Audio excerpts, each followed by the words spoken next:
Hello students, today I am going to speak on the items to be included and the items not to be included in the national income calculation. So let us begin.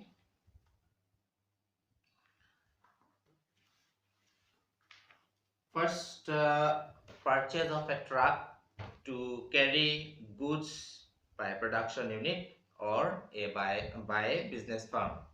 Whether it is to be included or excluded. It should be included because it is a part of the gross domestic capital formation. When a production unit or a business firm purchases a truck, it is a net addition to the capital stock of the business firm. So that is why we have to consider this. Okay. Next, payment of fees to a lawyer engaged by a business firm. It should not be included because it is an intermediate expenditure for the business firm. It involves purchase of services by one production unit, that is the business firm, from the another production unit, that is the lawyer. So remember this, it should not be included in the national income calculation. Next, interest on loan taken by a consumer household. This should not be included because all interest payments may not be necessarily factor payments. Interest payments on loan taken for consumption purposes are not factor incomes.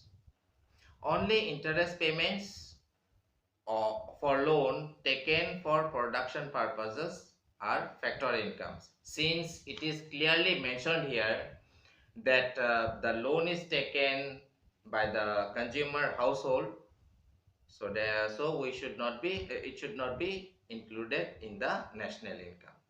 Next, earnings of shareholders from the sale of shares, or you can also say that sale and purchase of shares, bonds and debentures. These should not be considered in the national income because it is a financial claim and transfer of ownership from one person to another person, and this does not contribute to any productive activity. Now let me change the slide. Here the first item is money received from sale of second-hand goods, or you can also say money received by government from sale of public sector firms to a private owner, or you can also say sale and purchase of second-hand goods. This should not be included. National income includes only the final goods and services produced in the current year. Accordingly, sale and purchase of second-hand goods is not included in the national income. The value of second-hand goods is already included in the national income of the year when it was produced. Let me give you an example.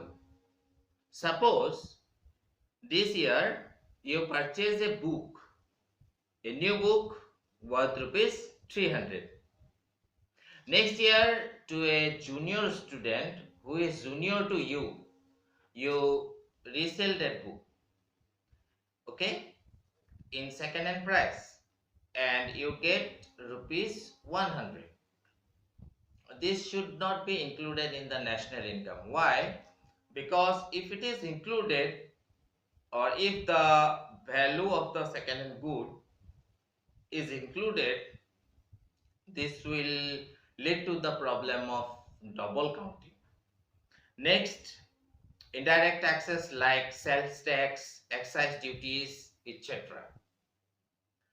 These should not be included. Indirect taxes only increase the money value of goods and services. These are not included in the estimation of national income at factor cost. Remember this. However, uh, indirect taxes are calculated in case of GNP at market price. What does it mean? If you are calculating national income at factor cost, it should not be included. Otherwise, if you are calculating national income at market price, you have to include. Okay. Next, expenditure incurred by a foreign tourist. Of course, it is to be included. Purchased by foreign tourists are exports, and therefore they are included in the national income through the expenditure method. Next, when a hospital supplies free uniform to the nurses, whether to be included or excluded. Free uniforms should not be included. Why? Because uniforms are used for work only. I mean, it's not compensation of employees. Rather, it is considered as intermediate consumption. So that is why it should not be included in the national income calculation. For other items, let me change the slide. Petrol used in police vehicles. It should not be included because petrol is an intermediate good in this case. It is used for the provision of final product. I mean, maintenance of law and order by the police. That is why it should be excluded. Next, expenditure by government in providing free education. Yes, it should be included in the national income as it is a part of government final consumption expenditure. Next, income of actors, singers and dancers. See one thing, if you are acting, singing, dancing for your hobby or as a hobby, then that is not included. Why? Because your activity is non-marketed or non-monetized. But someone, if professionally acts, sings or dances, that should be included in the national income. Since professional actors, singers and dancers render productive activities, therefore their income should be included in the national income. Next, windfall gains and capital gains. Windfall gains, say for example, winning money from lottery, and capital gains, say for example, gains on account of increase in the price of land, shares, etc.